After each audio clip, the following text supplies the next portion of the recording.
wabarakatuh.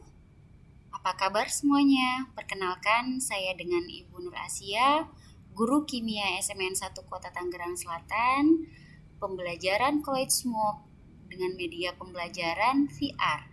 Mari kita simak.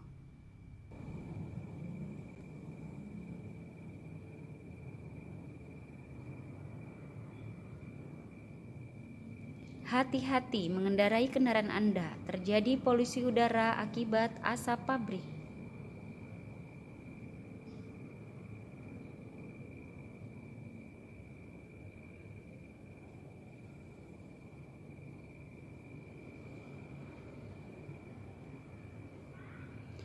Mari kita cari informasi mengenai polusi asap pada petugas BMKG.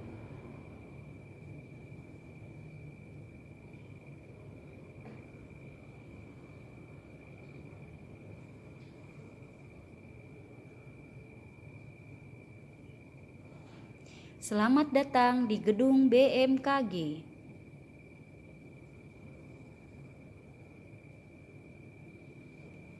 Silahkan simak informasi penjelasan tentang asap kabut.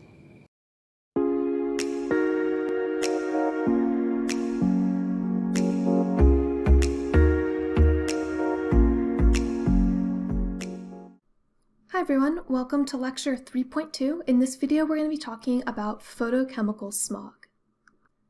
So the smog that forms in Los Angeles and many other cities for that matter is primarily caused by automobile emissions. Internal combustion engines, such as those in cars, produce NOx, which is nitric oxide and nitrogen dioxide, so NO and NO2, due to incomplete combustion. They also release volatile organic compounds, or VOCs. So we have our cars, and there's also other sources of these compounds like industrial facilities, and they are emitting NOx and VOCs. And then in the presence of sunlight, these compounds react to form photochemical smog. And we call it photochemical smog because of the sunlight, because these are compounds which are forming in the presence of light.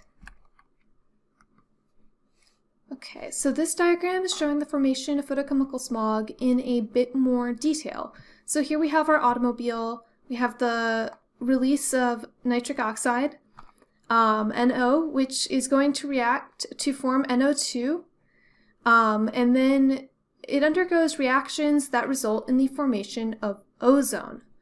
So ozone is one of the big components of photochemical smog. So we have the formation of ozone. We also have our reactive hydrocarbons, so our VOCs that are emitted. These are going to undergo all kinds of reactions in the atmosphere, some with ozone, but they can also react with NO2 to produce PAN, which is peroxyacyl nitrates, aldehydes, and other smog components. This is a summary of our NOx reactions. So in the presence of light, NO2 decomposes to NO plus an oxygen. That oxygen atom will combine with O2 molecular oxygen to form ozone. And then the cycle just repeats itself. The ozone will then react with NO to form NO2, which is going to cycle and form more ozone. So these reactions with the hydrocarbons are also really important. They can be involved with the cycling of oxygen, so this ozone cycle, but then they also are forming, as I said before, these peroxyacyl nitrate species as well as aldehydes. PAN and aldehydes are some of the reasons that like your eyes might burn, for example, in smog. They're powerful irritants, so these are really important to consider when we're talking about photochemical smog. So there's a daily smog cycle. So initially, NO begins to increase as rush hour begins and cars come onto the road. Then the sun comes up, we get the formation of NO2. And then later in the day, our oxidants, so our ozone and our aldehydes, are going to peak.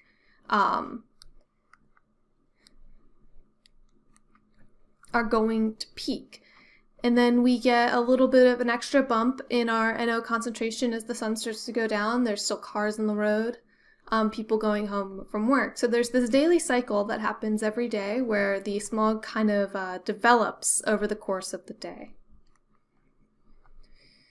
So I think it's important to talk about the difference between primary and secondary pollutants when we're talking about smog. So as we talked before, our primary pollutants are going to be our NOx and our VOCs. These are going to be the compounds that are directly emitted from cars, factories. In Los Angeles, ship emissions are actually a big source of these compounds as well, the Port of LA. And then you can also have some contribution from natural sources as well. So these are our primary pollutants. They're directly emitted. But then through these photochemical reactions, we form secondary pollutants. That would be ozone and our peroxyacyl nitrate species, our PANs. These are not directly emitted by automobiles or other pollution sources. They're chemically formed. So this is, we're going to talk about the difference between primary and secondary particle matter later on in the quarter. So this is an important concept to remember. Primary, directly emitted, versus secondary, which is going to be chemically produced.